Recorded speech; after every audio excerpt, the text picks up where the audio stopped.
దురదృష్టం ఏంటంటే ఈరోజు రాష్ట్రంలో నేరస్తులు రాజకీయ ముసుగులో మాట్లాడుతున్నారు. ఆ ముసుగు తొలగిస్తా.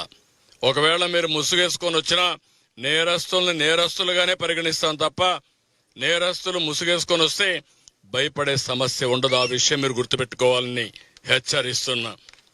కనీసం సిగ్గుపడకుండా 3 బోట్లు వదిలిపెట్టి క్షమాపణ చెప్పాలి రాష్ట్ర ప్రజలకి. ఇంకా ధైర్యంగా మీరు ఆర్గ్యూ చేస్తారా? ఏమనుకుంటున్నారు మీరు? ఒకవేళ మీకు తెలియదనుకున్నా తప్పు తప్పే. తప్పు చేసిన వాడు ఎవడైనా సరే శిక్ష తీసుకోవాల్సిందే. అట్లా కాకుండా ఎదురుదాడి చేస్తే భయపడతారనుకుంటే మాత్రం ఆ ఆటలు సాగని. ఆ విషయం కూడా గట్టిగా హెచ్చరిస్తున్నా. ఈరోజు నేను చూస్తున్నాను, ఎంత ధైర్యం ఉండాలండి. సమర్థిస్తారా మీరు దీన్ని? 3 బోట్లు వదిలిపెడతారా? 30 టన్నుల బోట్లు కట్టేయరా మీరు? లంగర్ లేదా మీకు? ఎవడు పెట్టుకు చేంతాడేసి కడతారా మీరు? ఎవడు చెప్పాడా నీకు ఇది? మీరు మనుషులా? మీరు కృష్ణా నదిది, కిందన ప్రకాశం బ్యారేజ్ ఉంది, పైన 30 టన్నుల బోట్ని మొన్నటి వరకు ఇసుక దోపిడీ చేయడానికి వాడిన బోట్ని వదిలిపెడతారా? రంగులేసుకొని వస్తారా మీరు? అంటే రంగులేసుకొని వస్తే, రాజకీయ ముసుగేసుకొని వస్తే మేము భయపడిపోవాలనా? What are you talking? ఏమనుకుంటున్నారు మీరు? ఏదో కావాలని చేస్తున్నారంట. అంటే మీరు ప్రాజెక్ట్ నాశనం చేసినా మీరు మాట్లాడుతూ ఉంటే మేము చూస్తూ ఊరుకోండాలా?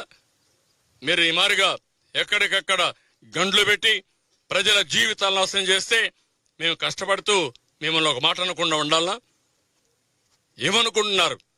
ఒక సాక్షి పేపర్, పనికిమాల పేపర్ ఉందని, ఒక సాక్షి టీవీ ఉందని తప్పుడు వార్తలేసి ప్రజల్ని మభ్యపెట్టి మోసం చేయాలనుకుంటున్నారా మీరు? ఆ ఆటలు సాగు. ఆ విషయం గుర్తుపెట్టుకోండి. నేరస్తులను నేరస్తులుగానే ట్రీట్ చేస్తాం, తప్పును తప్పుగానే ట్రీట్ చేస్తాం. తప్పును ఎవడు చేసినా వదిలిపెట్టే సమస్య ఉండదు. ఆ విషయం గుర్తుపెట్టుకోవాల్సి హెచ్చరిస్తున్నా. ఇది ప్రజా ప్రభుత్వం, ప్రజల కోసం పనిచేసే ప్రభుత్వం.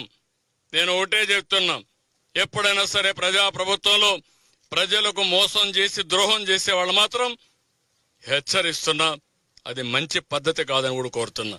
మీరు చేసే దుర్మార్గమైన కార్యక్రమానికి ఇన్ని వేల మంది సఫర్ కావాలి, ఇంతమంది మేమందరూ సేవలు చేయాలనా? మీరు ఇంకా దాడులు చేస్తారా? మీరు ఏమనుకుంటున్నారు మీరు? కాబట్టి ఆటలు వదిలిపెట్టండి, విన్యాసాలు వదిలిపెట్టండి.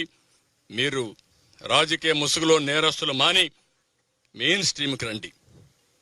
రాజకీయాల్లో మెయిన్ స్ట్రీమ్కి రండి. కరుడు గట్టిన నేరస్తులు ఎవరు కూడా మీ పార్టీలో కానీ ఎక్కడున్నా ఎవరిని వదిలిపెట్టం. పార్టీ ముసుగేసుకున్నంత మాత్రం భయపడే సమస్య లేదు.